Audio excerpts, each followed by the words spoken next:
नमस्कार मित्रांनो, मी active education YouTube channel मध्ये आपले स्वागत करत आहे। आपणासाठी एक महत्त्वपूर्ण ब्रेकिंग न्यूजचे स्पष्टीकरण करत आहे। तर चला आजच्या महत्त्वपूर्ण ब्रेकिंग न्यूजचे स्पष्टीकरण पाहूया। मित्रांनो, बातमी आहे तर आताचे महत्त्वपूर्ण अपडेट माहे ऑगस्ट 2026 पेड इन सप्टेंबर 2026 चे वेतन संदर्भात माहिती जाणून घ्या सविस्तर। कर्मचाऱ्यांचे पगार डॅश डॅश डॅश या संदर्भामध्ये माहिती जाणून घेऊया।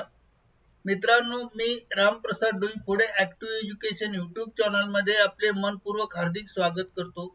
आताच्या घडीची सर्वात मोठी ब्रेकिंग न्यूज आहे कर्मचाऱ्यांच्या सप्टेंबर 2026 च्या वेतन संदर्भात। ऑगस्ट 2026 पेड इन सप्टेंबर 2026 चे वेतन रखडणार, कारण काय पाहूया।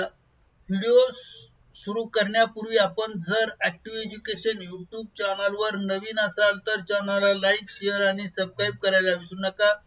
शालार्थ सर्व अपडेट सर्वात आधी आपल्या चॅनलला प्राप्त होतील। परिपत्रकात काय म्हटले ते जाणून घेऊया। मित्रांनो, शिक्षण संचालनालयाचे दिनांक 31 जुलै 2026 रोजीचे अत्यंत महत्त्वाचे परिपत्रक काढले आहे। हा आदेश आहे की शालार्थ प्रणालीतून वेतन घेणाऱ्या सर्व शिक्षक आणि शिक्षकेतर कर्मचाऱ्यांसाठी तर कोणासाठी महत्त्वाची बातमी आहे तर अनुदानित, अंशतः अनुदानित, खाजगी अनुदानित, जिल्हा परिषद, प्राथमिक शाळा व माध्यमिक शाळांमधील सर्व कर्मचाऱ्यांसाठी परिपत्रकात काय सांगितले आहे तर माहे सप्टेंबर 2026 चे देय वेतन सप्टेंबर 2026 चे वेतन आहरित करण्यापूर्वी ई-केवायसी करणे बंधनकारक आहे। पार्श्वभूमी आणि कडक सूचना। या पूर्वी वित्त विभागाने दिनांक 27 मार्च 2026 च्या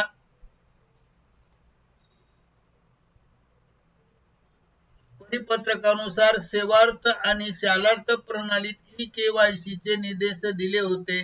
त्यानंतर मुदतवाढ देखील दिली होती। आता 28 जुलै 2026 रोजी वित्त विभाग मंत्रालय येथे झालेल्या आढावा बैठकीत कडक निर्णय घेण्यात आले आहे। शालार्थ प्रणालीतील सर्व कर्मचाऱ्यांचे ई-केवायसी तातडीने पूर्ण करा असे आदेश देण्यात आले आहे।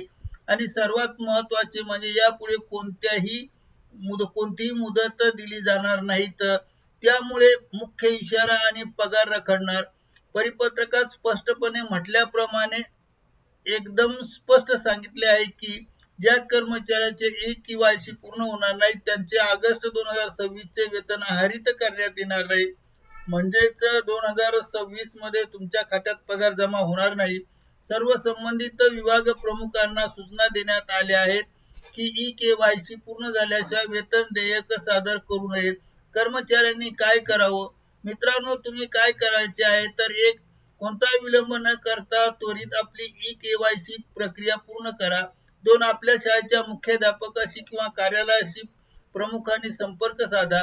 आधार link, bank detail, mobile update आणि इतर बरोबर आहे का ते तपासा। लक्षात ठेवा, सप्टेंबरचे वेतन वेळेत हवे असेल तर ई-केवायसी आजच पूर्ण करा। आणि म्हणून निष्कर्ष एवढा महत्त्वाचा आहे की थोडक्यात ऑगस्ट पेड इन सप्टेंबरचे वेतन अडकू नये, ई-केवायसी करणे आता सक्तीचे आहे। ही माहिती सर्व शालार्थ कर्मचारी मित्रांपर्यंत नक्की शेअर करा। व्हिडिओ आवडल्यास लाईक करा। पुन्हा भेटूया नवीन व्हिडिओमध्ये नवीन अपडेटसह। तोपर्यंत निवांत राहा। धन्यवाद। जय हिंद।